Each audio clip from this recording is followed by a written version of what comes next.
A very pleasant good morning to all my students. I hope you all are doing well and you have studied the videos that I have sent you previously. So after reading subject verb agreement, and I hope that you must have read verbs. Okay as well as कि मैंने ये भी कहा था verbs के 3 forms लिखने हैं और उसको याद करने हैं, V1, V2 and V3, and I told you to learn and do so because वो जो V1, V2, V3 जो होने वाला है वो यहाँ पे बहुत ज़्यादा यूजफुल होने वाला है. Okay, so if you are not learning that, अगर तुम ये V1, V2, V3 वर्ब का 3 फॉर्म्स या फिर फॉर्म्स ऑफ वर्ब नहीं जानते हो तो फिर यहाँ पे टेंसेस में बहुत ज़्यादा प्रॉब्लम होने वाला है. Okay, so we all read verbs. Verbs क्या बताता था? It told about action or a state of being. कि कोई भी जो human being है, कोई भी object जो है, कोई भी noun या pronoun क्या action कर रहा है. So verbs told about that. Okay? And subject verb agreement में हमने verbs और subject के rules पढ़े थे कि किस subject के साथ, किस noun या किस pronoun के साथ क्या verbs हम लोग use करने वाले हैं. Okay? So now we are proceeding towards tenses. Tenses Hindi में इसको काल बोलते हैं. ओके, या फिर समय. काल का दूसरा अर्थ होता है समय. So tenses tells about the time of occurrence of the actions.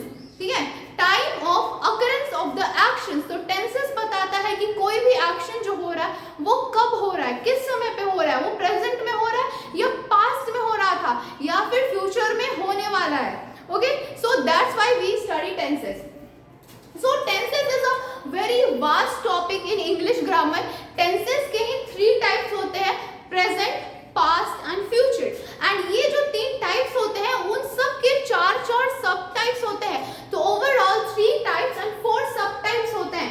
ठीक है, so all we read tenses along with 12 सब types. तो इस तरह से tenses एक काफी vast टॉपिक हो जाता है. And tenses as well as बहुत ज़्यादा इंपॉर्टेंट भी है क्योंकि इसी के बेसिस पे आप फर्दर सब एक्टिव पैसिव वॉइसेस भी पढ़ने वाले हैं.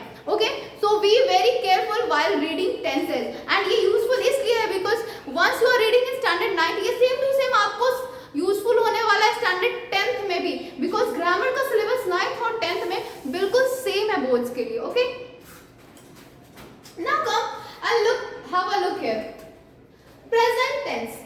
Okay, so tenses के 3 types हैं, present tense, past tense and future tense. And look very carefully. And ये जो flow chart आपको दिख रहा है इसको बना लेना है because कि आपको पहले ही इसके types और सब types याद नहीं रहेंगे तो उसके definitions और उसके uses, structure ये क्या याद रख पाएंगे. Okay, so ये जो flow chart है इसको बनाना बहुत ज़्यादा important है. So first present tense. Present tense के 4 types होते हैं, simple present,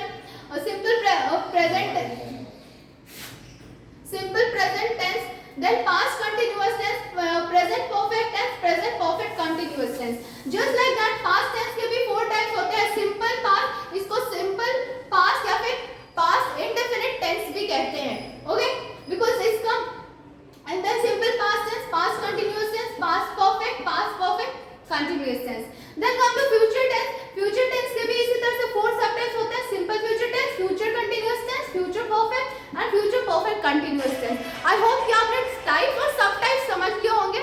And after this we'll be going to start in the next lecture with simple present tense, and I'll give you detailed description about all the other tenses. So all the best for the other classes, and please make this flow chart.